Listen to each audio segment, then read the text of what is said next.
Oke,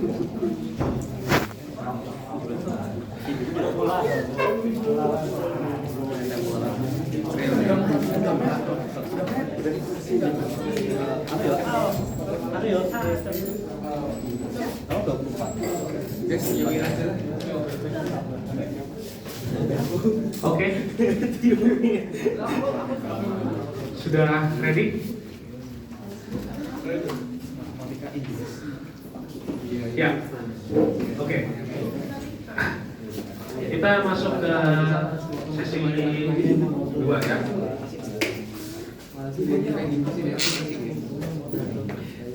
Oh ya, sebelum masuk ke sesi 2, aku tadi lupa sesuatu. Nanti di presentasi ditambahin satu lagi ya.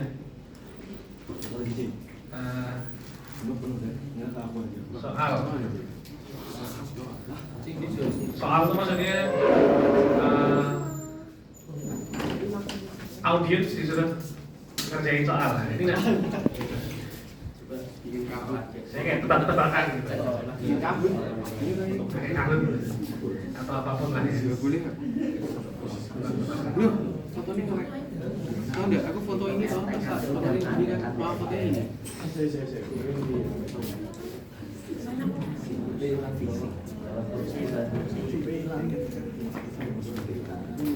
Oke ya. Ready selanjutnya? Oke, kita mulai. Jadi sesi kedua ini sebenarnya ini cuma recap aja ya. Jadi recap.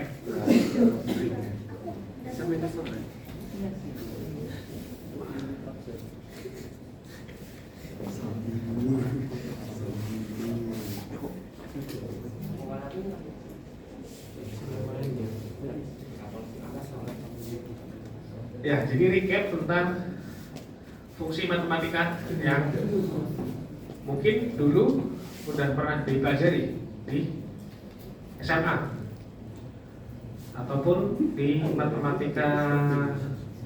Ada kalkulus nggak sih kalian? Di kalkulus. Ya, di kalkulus. Ya, jadi ada dua hal ya. Ada induksi matematika sama fungsi rekursif. Apakah induksi matematika dan apakah fungsi rekursif? Ya, jadi induksi matematika itu artinya pembuktian. Ini tuh benar atau salah sih bentuk rumus, bukan rumusan ya. Fungsi ini tuh, fungsi persamaan ini benar atau salah sih? Kepakainya di mana? Kepakainya ada dua hal.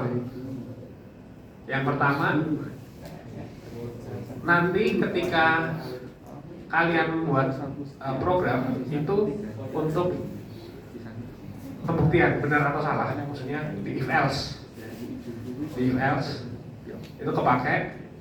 Dan yang kedua, untuk mengefisienkan algoritma kalian. Jadi ini kita mulai dari induksi dulu. Nanti yang rekursi nanti aku jelasin. Ya, jadi induksi itu ada macam-macam ya. Ada banyak. 1, 2, 3, 4, 5, 6, 7, 8. Ada 9. Ada 9 bentuk ya. Yang 9 bentuk ini mungkin bisa di memorize mungkin ya, bisa diingat-ingat. Tapi sebenarnya poinnya bukan di memorize-nya, bukan di ingatnya, bukan apalnya, tapi lebih ke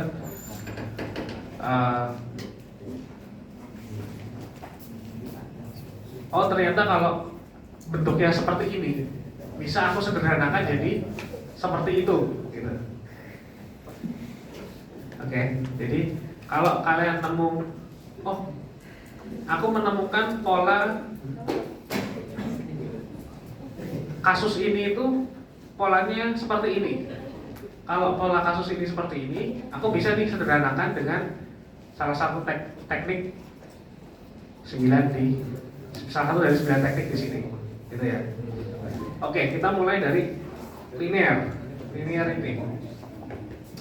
Sederhana aja sih linearity. Nih. Linearity itu bilang kalau ada penjumlahan seperti ini. Ini siapa yang tidak setuju ini penjumlahan? Penjumlahan ini ya, summation ya. Dari 1 sampai n ada variabel CA, C itu konstanta ya. Konstanta variabelnya A, ini K plus B subscript K. Linearity itu maksudnya sederhana, cuman C-nya dikeluarin karena kan C kan nggak ikut di nggak ikut variabel. Terus angkanya dijumlahin dulu, baru BK-nya dijumlahin dulu. Udah, cuma gitu aja, sesimpel itu. Dengan seperti ini, komputasi kalian akan jauh lebih efisien karena yang dioperasikan dulu kan yang ini kan summation yang A dulu, baru summation yang B, baru dioperasikan. Kalau ini kan agak pelik ya. Ini naik 1 terus dioperasikan, naik 2 dioperasikan, terus naik 3 dioperasikan sampai N. Jadi bolak-balik terus kerjaannya. Kalau ini 1 diselesaikan, kedua diselesaikan, hasilnya baru dijumlah, gitu kan, atau dikali, gitu. Jadi itu proses komputasinya jauh lebih cepat. Itu linearity. Ini yang kedua, aritmatika. Nah ini aritmatika artinya apa? Ini ada yang bisa jelasin? Ini artinya apa?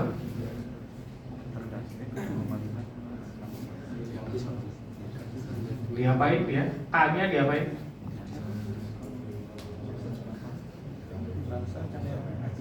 Apa?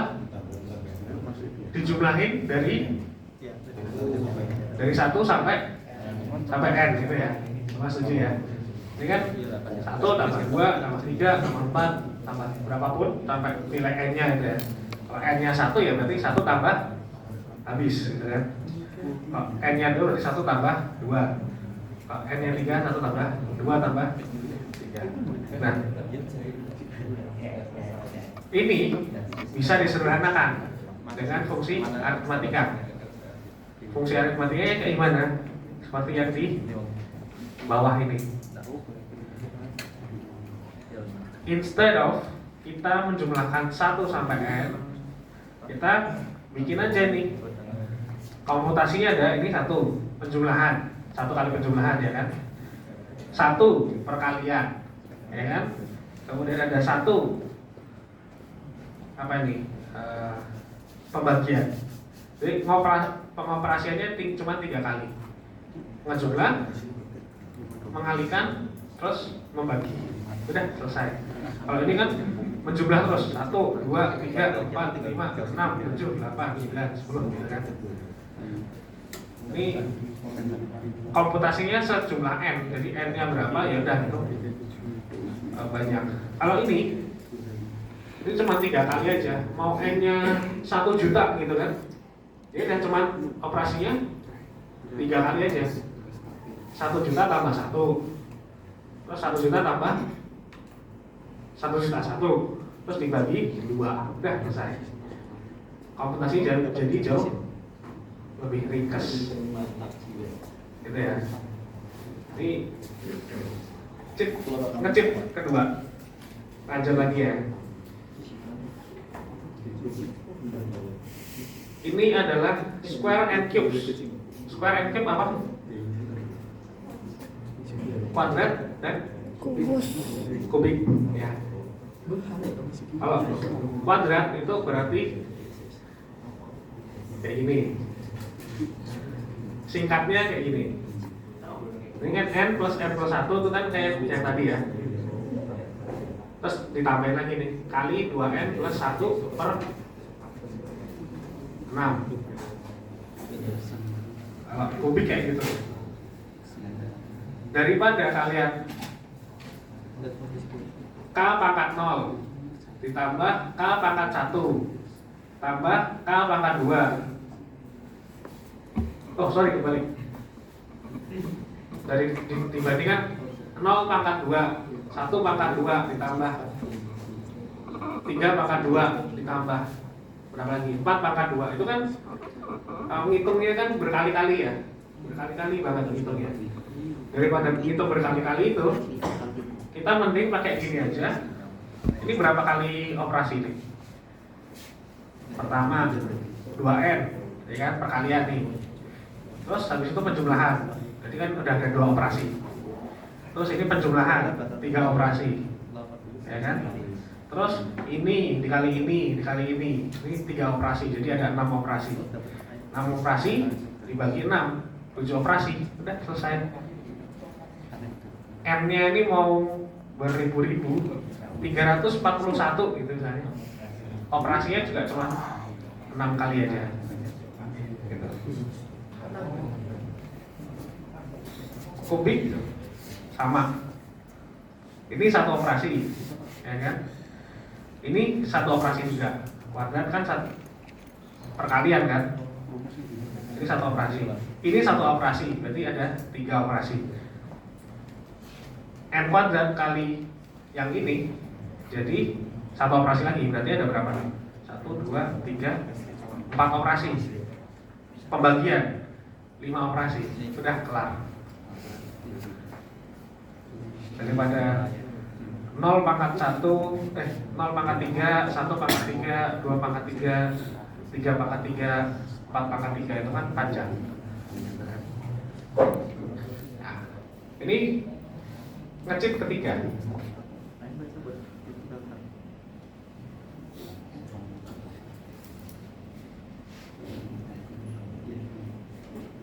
Nah, kalau ini tentang geometri. Tadi kan kuadrat sama kubik, square and cubes. Ini geometri, berarti yang berubah di pangkatnya. Yang berubah di k-nya yang dipangkat. Berarti x-nya itu sesuatu kan, nanti x ada yang berubah k-nya. Daripada merubah kuadratnya, sama juga itu nanti makin m-nya makin gede, makin lama, makin lemot, ya kan? Daripada kayak gitu, mending dibuat jadi seperti ini, fungsi geometrik. Fungsi geometrik, misalnya x pangkat k, gitu kan? Nah, ini kan sebenarnya nanti perlu dicari ya, kok bisa sih rumusannya jadi kayak gini, gitu kan? Ini kan pakai aljabar ya, waktu SMA, waktu kalkulus itu kan aljabar, banyak aljabar ya. Itu jadi lebih singkat operasinya. Ini pertama kali n plus 1 operasi, x sama pangkatnya tadi n plus 1, itu udah 2 operasi. Variabel ini dikurangi 1, udah 3 operasi. X min 1, 4 operasi. Pembilang dibagi penyebut 5 operasi. Udah beres. Komputer cuma 5 operasi, dia udah kelar. Pastinya nanti n plus 1 itu kan jadikan variabel sendiri ya. N plus 1 diganti variabelnya. Misalnya bukan x ya. Misalnya A sama dengan, kalau di coding gitu ya, pakai pseudocode, A sama dengan n plus 1.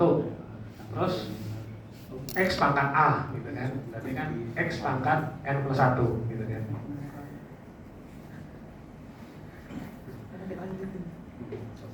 Kayak gitu. Nah, terus ini juga bisa. Dan ini tadi kan sampai n ya. Nah, ini kalau tak hingga itu justru malah lebih sederhana lagi. Jadi 1/1 1 min X. Jadi cuma 1, 2 kali operasi udah kelar.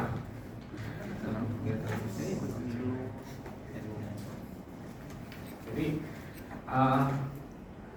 mengefisienkan algoritma itu prinsipnya adalah dari hal yang panjang ini bisa aku rumuskan jadi seperti apa sih gitu dengan matematika.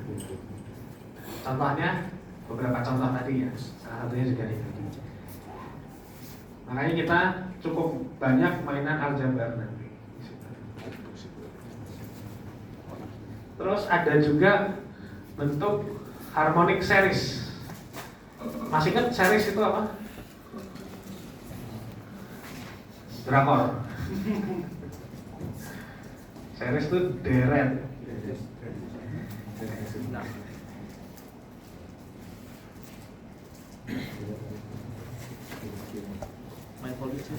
Ya, jadi deret. Ini deret harmonik. Deret harmonik itu gimana bentuknya? Deret harmonik itu pakai seper ada penyebutnya. 1/1 plus 1/2 plus 1/3 plus 1/4 plus bla bla bla sampai 1/n, gitu kan? Notasinya kan seperti ini. Ini juga harmoni. Di sini nggak ditampilkan ya.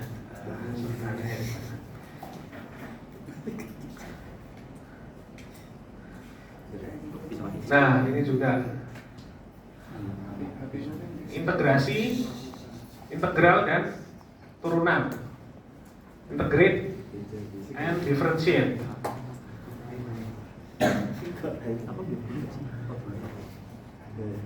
Nah, ini contohnya di sini adalah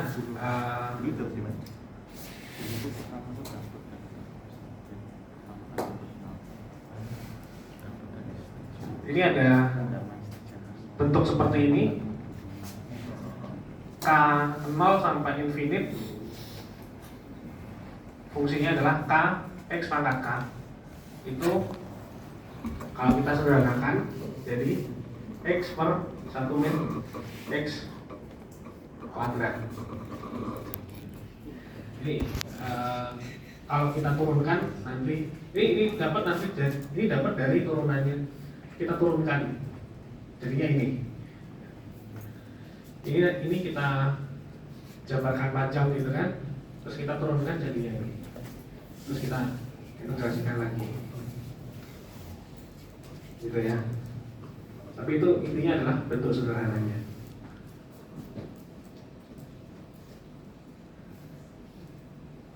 Oke, ini adalah teleskopik. Ini kan penyederhanaan yang sangat sederhana gitu kan.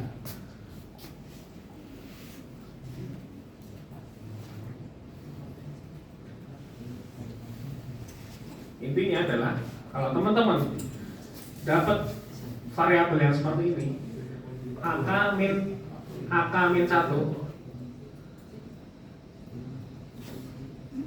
artinya apa?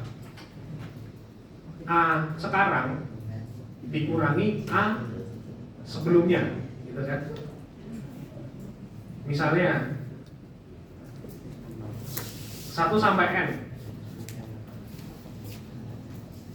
Misalnya 1 sampai N. N-nya adalah contohlah 5 gitu ya. Misalnya N adalah 5. Misalnya N adalah 5. Berarti kan K sama dengan 1 sampai 5 AK min 1. Berarti ini gimana penjabarannya? Penjabarannya adalah A1 min A0, gitu kan? Ditambah apa lagi? A2 min A1, terus ditambah apa lagi? A3 min A2, Terus ditambah apa lagi? A4 min A3. Terus yang terakhir A5 min A4. Oke. Dari sini kita bisa eliminasi nggak? Ada yang bisa kita hilangkan nggak? Yang bisa kita hilangkan yang mana? Ini A4 positif atau negatif? Positif. A4 yang di sini positif atau negatif? Negatif. Bisa kita eliminasi nggak? Bisa. Ini kita eliminasi. A3 yang di sini positif negatif? Ini positif negatif? Kita eliminasi? Bisa. A2 gimana? Kita coret, ya kan? A1 gimana? Bisa. Habis sisanya kira-kira apa? A5 kurangi A0. Gitu ya. Jadi solusi ini didapat dari ini contoh ini gitu. Nanti N-nya 10 juta juga sama. Akhirnya kan saling mengeliminasi kan. Daripada komputernya pusing nulis ini banyak banget. Mending ya udah A terakhir kurangi A pertama, selesai. Gitu kan. Berarti nanti A0-nya aku yang K sama dengan 1 ini. A0-nya adalah K sama dengan 1 ya, kan? A1 terus dikurangi A1 kurangi 1 berarti kan A0.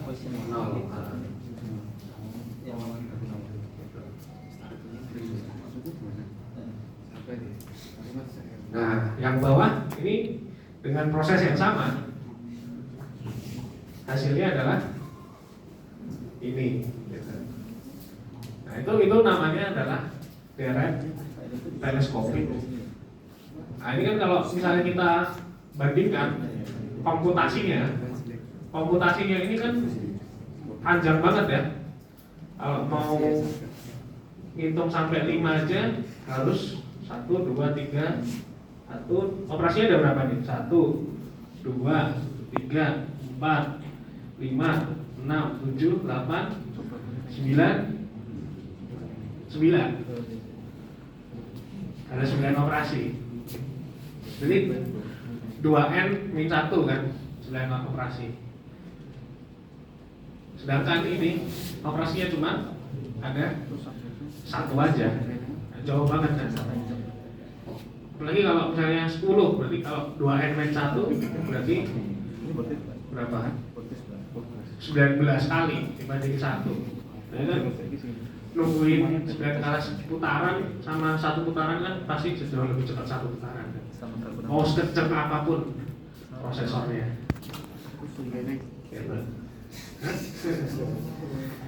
Nah, ini tetap aja kan.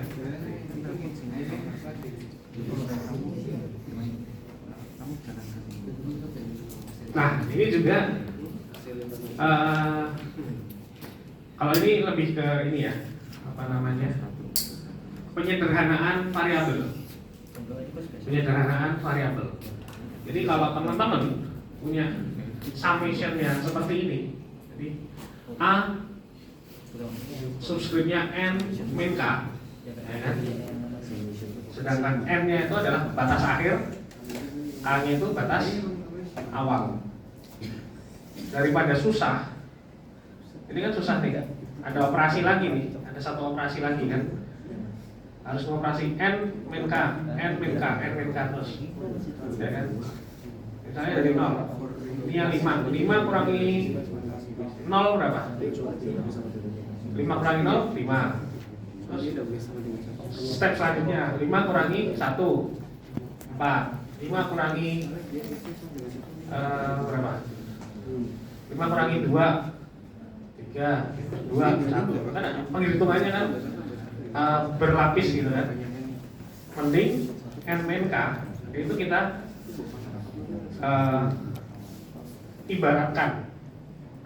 ibaratkan jadi J gitu. Lalu nanti J itu kita mulai dari 0 lagi gitu ya. J sama dengan N min K, J nya dimulai dari 0, kita balik gitu. Ini namanya reindexing summation, menyederhanakan. J sama dengan N min K, jadinya seperti ini. Ini komputasinya jadi lebih sederhana.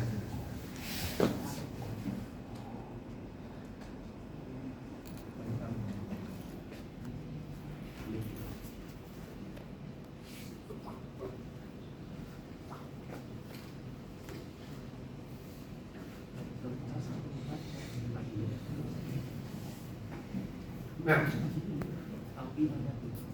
ada yang tahu bedanya sigma sama ini pi? Ini pi besar ya, bukan pi 3,14. Ada yang tahu bedanya apa? Kayak gini sama ini? Itu perkalian Apa? perkalian. Betul. Ini perkalian. Ya kan?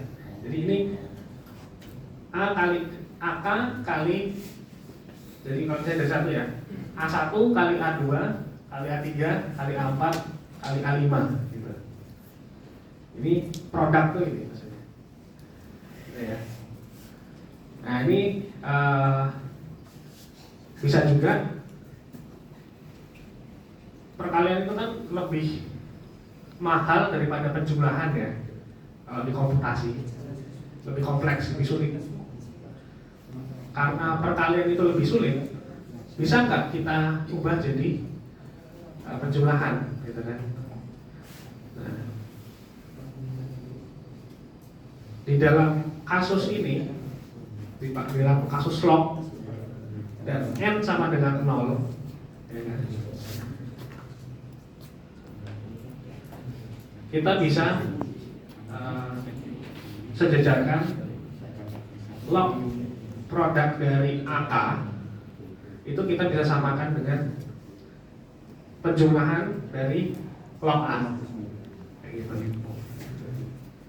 Daripada kita mengalihkan dengan komputasi yang lebih besar, yaitu perkalian tadi, kita bisa menjumlahkannya hasil lognya. Kalau prosesnya sama banyak, cuman lebih mahal mengalihkan daripada menjumlahkan, makanya mending kita jumlahkan aja.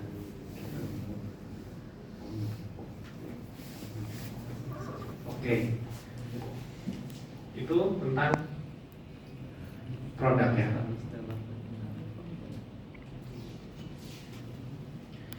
Nah ini kalau teman-teman ingat, ini ada banyak ya formula-formula matematika yang pernah teman-teman pelajari. Kalau ini n per a per b itu sama aja n per ab, gitu kan, kita sederhanakan.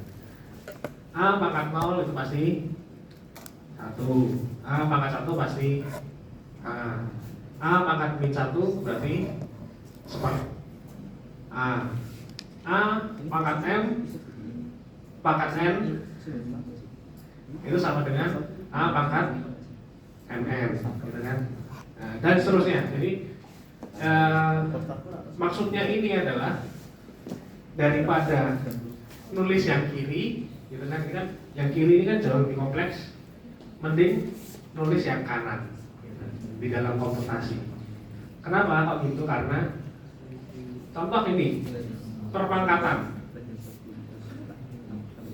Apa kira-kira bedanya A pangkat M pangkat N dibandingkan dengan A pangkat MN? Kira-kira ada yang bisa tahu jawabannya kan? Apa bedanya? Apa bedanya A pangkat M pangkat N sama A pangkat MN. Hah?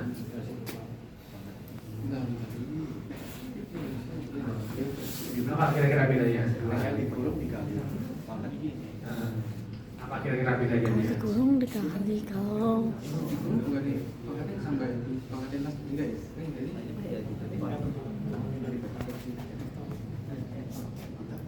Apa? kalau yang dikurung yang ditambah atau yang nggak dikurungnya yang ditambah. Gimana? Itu kalau nggak salah bagian pangkat-pangkat tuh ada kayak penambahan perkaliannya juga sih. Oh, penambahan perkalian. Heeh. Oke. Ada arahnya ke situ.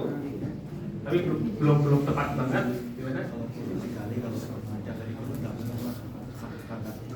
Kalau kurung dikali, kalau yang ini ditambah. Beda variabel. Beda gitu, soalnya itu sama aja. Yang AMN sama AMN itu sama aja itu loh. Ya. Secara penulisan matematis ini sama.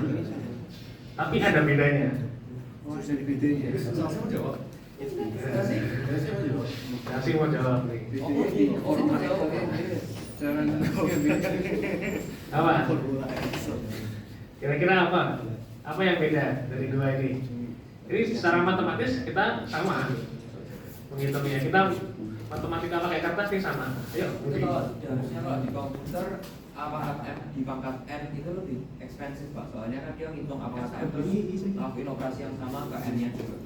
Nah kalau yang A pangkat M dikali N dia ngitung MN-nya dulu kan operasi perpangkatan cuma sekali. Yes, tepat sekali. Oke ya, betul. Jadi benar ya. Jadi di dalam komputasi paling mahal itu adalah perpangkatan, ya kan? Terus habis itu perkalian, di bawahnya adalah perkalian dan pembagian. Terus di bawahnya lagi adalah penjumlahan dan pengurangan. Kalau yang ini dia ngepangkatinnya 2 kali, ya kan? Kalau yang satunya dia perkalian baru dipangkatin. Walaupun stepnya sama-sama 2, tapi yang 2 kali perpangkatan itu lebih mahal, lebih boros komputasi daripada yang satunya. Itu. ini kamu pangkatin dulu, pangkatin lagi. Kalau ini kamu Oke ya, clear ya. Jadi hal-hal sekecil kayak gitu kelihatannya remeh kan kita di apa namanya, kita sebagai manusia itu itu sederhana lah, sama aja gitu kan. Tapi untuk komputer it does matter, sangat sensitif ya. Jadi kita harus cari gimana sih yang paling murah, paling nggak ekspensif gitu kan, dari operasi yang kita mau bikin gitu. Nah ini juga kira-kira begitu ya. Yang kiri jauh lebih mahal daripada yang kanan. Yang kanan lebih murah. Kita prefer yang sebelah kanan. Tapi teman-teman bisa kulik lagi yang kanan seperti apa. Bukan yang kiri kanan itu maksudnya sebelah kiri sama dengan, di kanan sama dengan ya, bukan baris kiri sama baris kanan. Karena kan baris kiri baris kanan beda dia. Oke, itu induksi matematik, itu matematikalnya.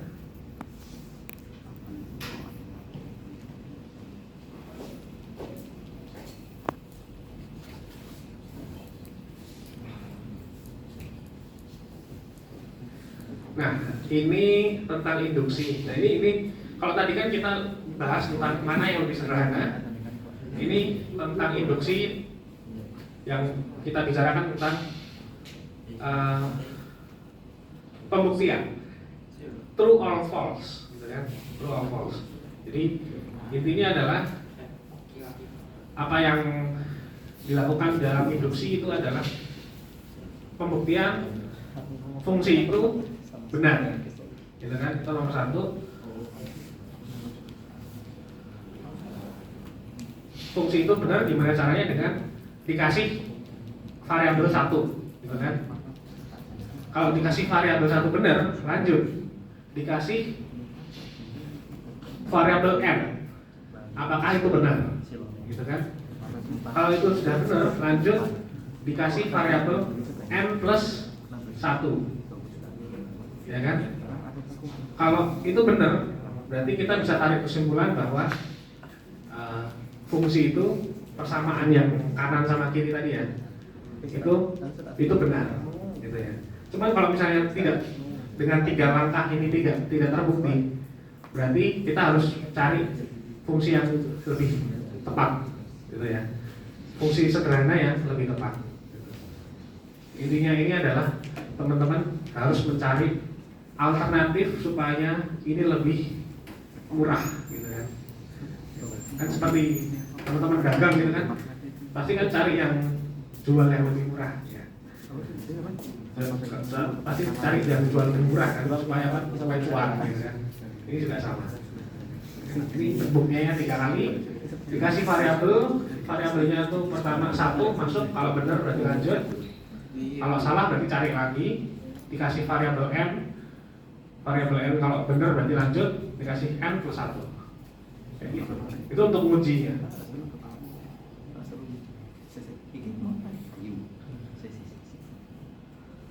Ya. Ini contoh ya, hasilnya ini.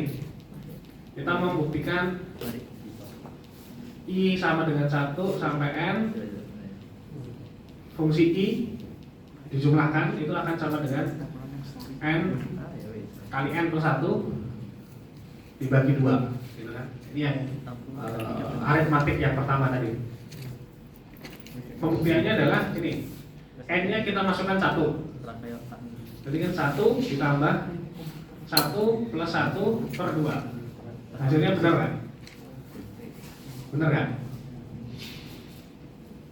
1 plus 1 dikalikan 1 plus 1 berapa? 1 kali 2, gitu kan? 2 per 2, berarti 1 kan? Benar kan? Nah, ini diisi 1. Oke. Terus N sama dengan K.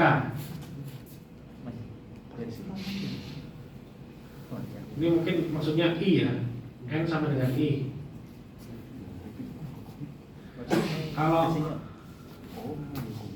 I sama dengan N, berarti kan di sini N, gitu kan? Terus ditambah gimana nih maksudnya?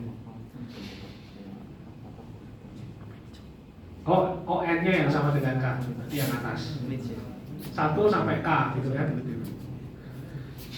Kalau 1 sampai K, nah kita coba 1 sampai K, berarti kan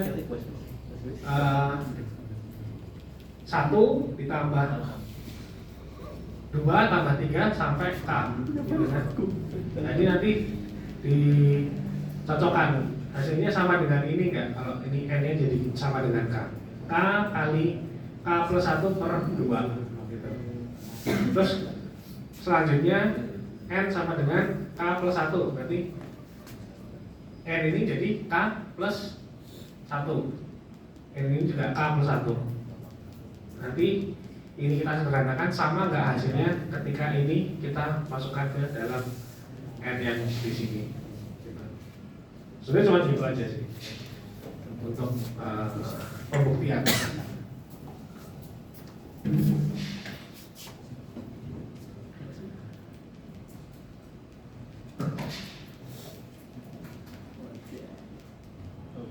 Nah itu, ya ini nanti bisa teman-teman baca sendiri ya. Itu penjabaran panjangnya tadi, apa yang tadi kita coba masukin. Dia yang ini contoh ini dimasukin N sama dengan K, jadi K-nya masuk di dalam N.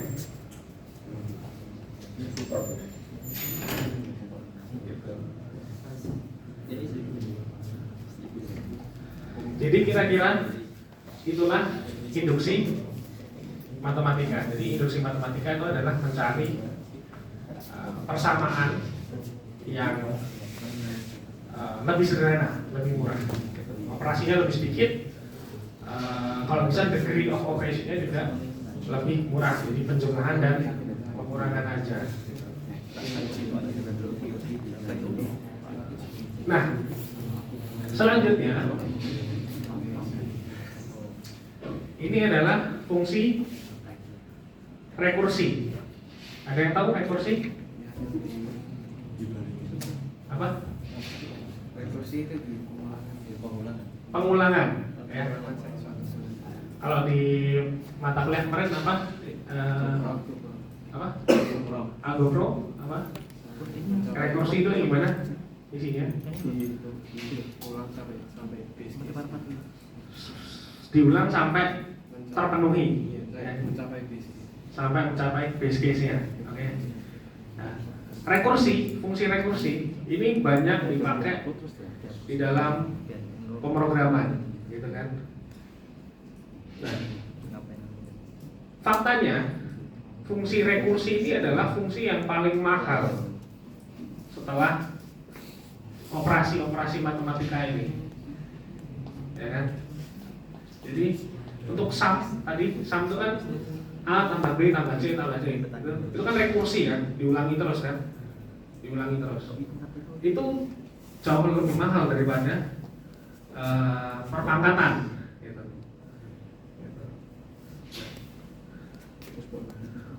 Dalam hal ini for, fungsi for itu ya, for atau while gitu kan, atau apalagi bentuk lainnya kalau di pemrograman apa? For, ada while, ada apa lagi? Do while. Do while ya. Terus apa lagi?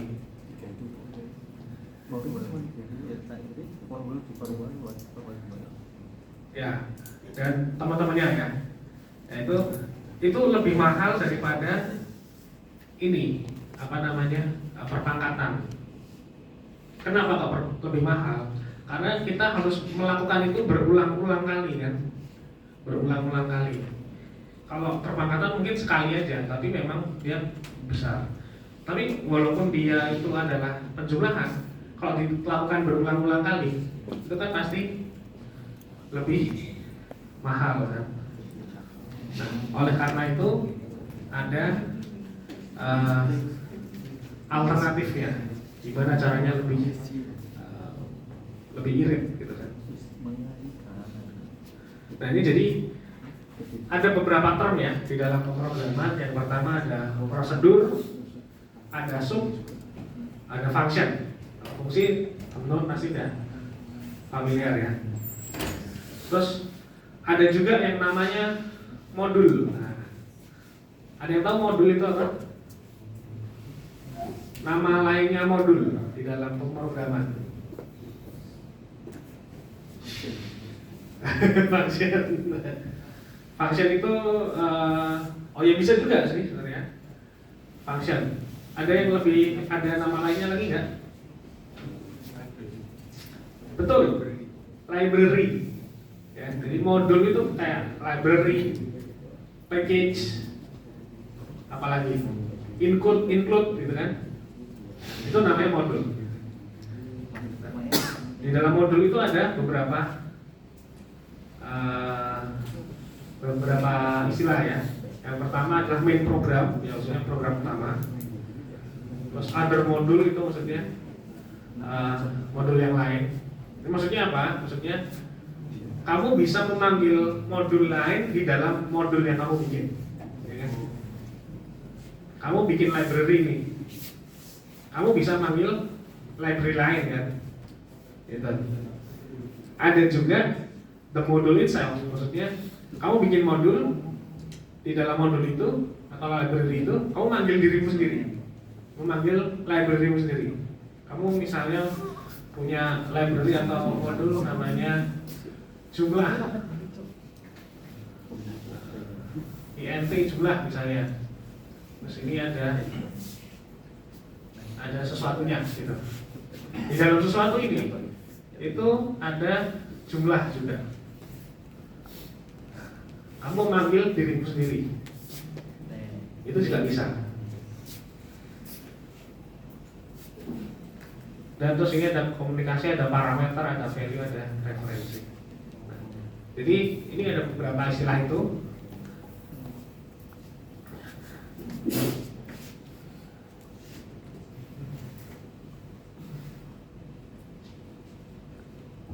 ini contoh lagi nih.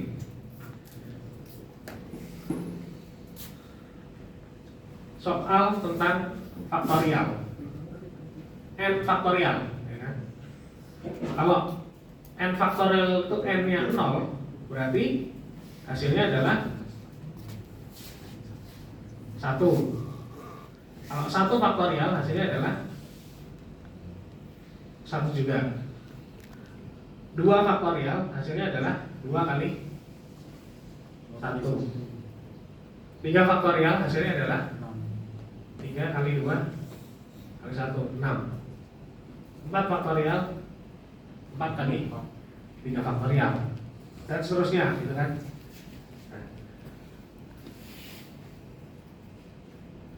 gimana caranya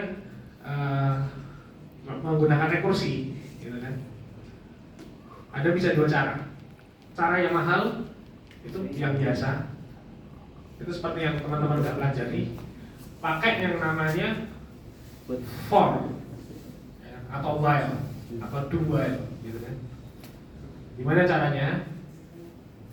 Misalnya R sama dengan 1. R itu kan berarti startingnya ya, nggak mungkin dari 0 kan, karena dia faktorial.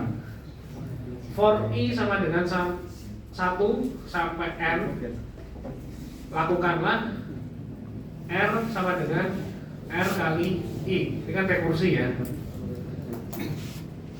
R kali I, 1 kali 1, 1 kali 2, 1 kali 3. Tergantung N-nya berapa. Nanti N-nya dimasukin dari sini, ya kan. N4 result sama dengan R, resultnya nanti di outputkan, gitu kan. N modul. Ini cukup mahal, ya kan? Gimana cara yang lebih murah? Bisa panggil aja dirinya sendiri. Di sini kan ini modul faktorial, berarti faktorial ini nama modulnya ya. N di sini dalam kurung, semua yang di dalam kurung itu adalah inputnya. Gitu. Jadi kalau misalnya mau faktorial 5, berarti panggilnya adalah faktorial dalam kurung 5, gitu ya. Nah, di sini juga sama. Rekursi gimana? Kita nggak pakai for. Kita langsung aja nulis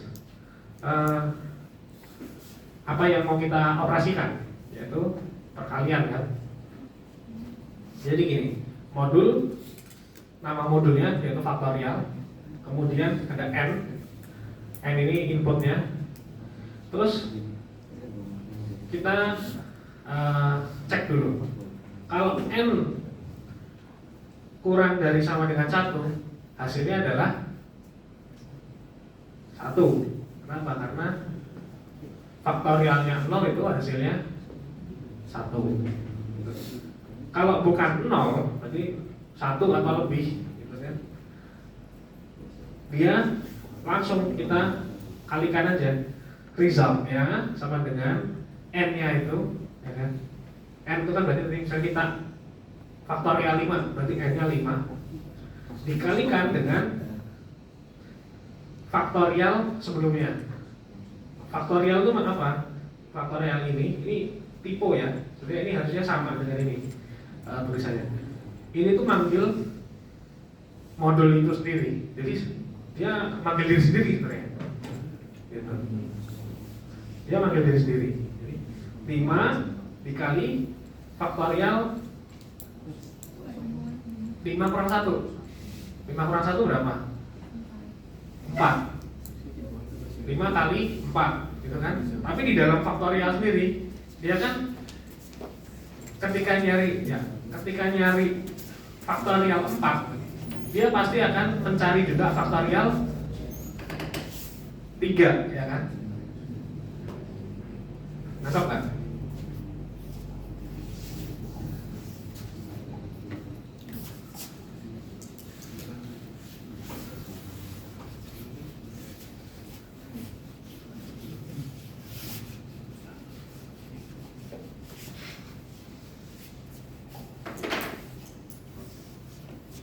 Misalnya ini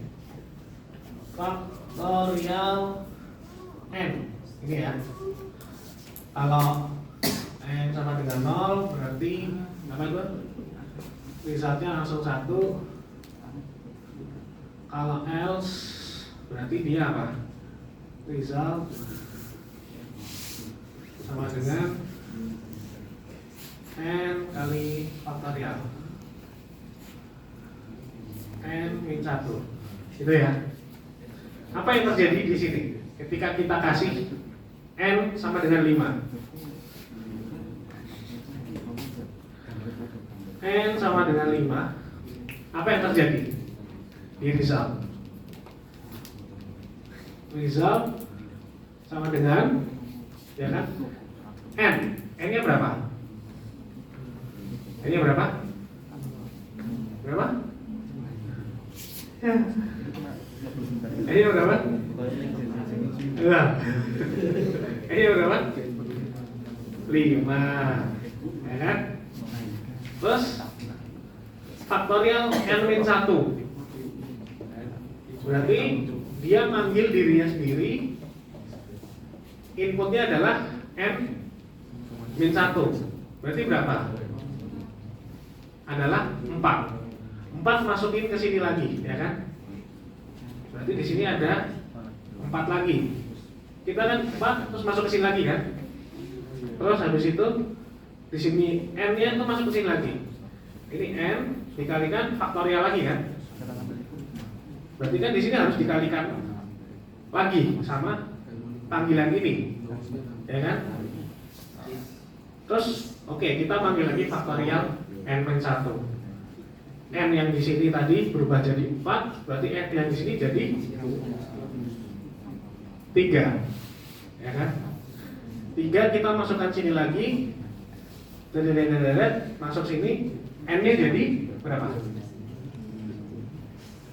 Jadi berapa? Jadi ya. Jadi 3, ya kan? 3 dikalikan lagi nih sama pak, dia manggil dirinya sendiri, ya kan? N min 1, 3 kurangi 1 jadinya 2. Nah, berarti di sini mutar lagi. Di sini jadinya masuk ke n sini lagi. Jadinya 2. Gitu kan? 2 dikurangi 1, 1. 1 masuk lagi ke sini. Jadinya 1. Gitu kan? 1 dikalikan lagi sama faktorial ini. 1 min 1 berarti berapa? 1 kurangi 1 berarti 0. Ya. Kalau 0 berarti yang mana? Yang masuk ke yang ke else atau yang ke yang pertama? Yang pertama kan? Berarti resultnya langsung 1. Yang dikembalikan ke sini adalah 1. Gitu kan? Ketika di sini dia manggil faktorial lagi nggak? Enggak, dia berhenti. Jadi kayak gini, 1, 2, 3, 4. Jadilah fungsi rekursi. Kayak gini nangkep maksudnya? Nangkep ya? Jadi kita nggak pakai for, tapi kita bisa melakukan rekursi, pengulangan, pemanggilan ulang dengan kita memanggil dirinya sendiri. Cukup jelas? Oke, jelas ya. Nah, ini dia.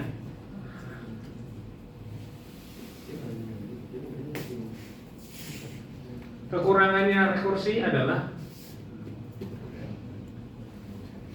dia butuh memori yang lebih besar. Jadi mungkin dia lebih murah ya secara komputasinya. Tapi karena dia memanggil terus, dia harus menyimpan value. Nah, value yang disimpan itu disimpan di mana? Di dalam memori. Nah, penyimpanan ini kan memorinya sampai 1, 2, 3, 4, 5 kali gitu kan. Sejumlah n-nya itu. Nanti kalau n-nya banyak berarti memorinya juga akan tambah banyak gitu. Nah, ini juga kekurangannya. Jadi ada balance ya, komputasinya kenceng tapi memorinya gede gitu. Nah, kayak gitu. Ada juga kekurangannya adalah scope variabelnya kita kadang-kadang bingung karena kan kalau for itu kan lebih mudah dibaca ya daripada rekursi kayak tadi. Dibaginya jadi lebih susah. Gitu. Tapi kalau udah jago sih nggak ada masalah. Gitu. Oke. Itu aja sih sebenarnya materi hari ini.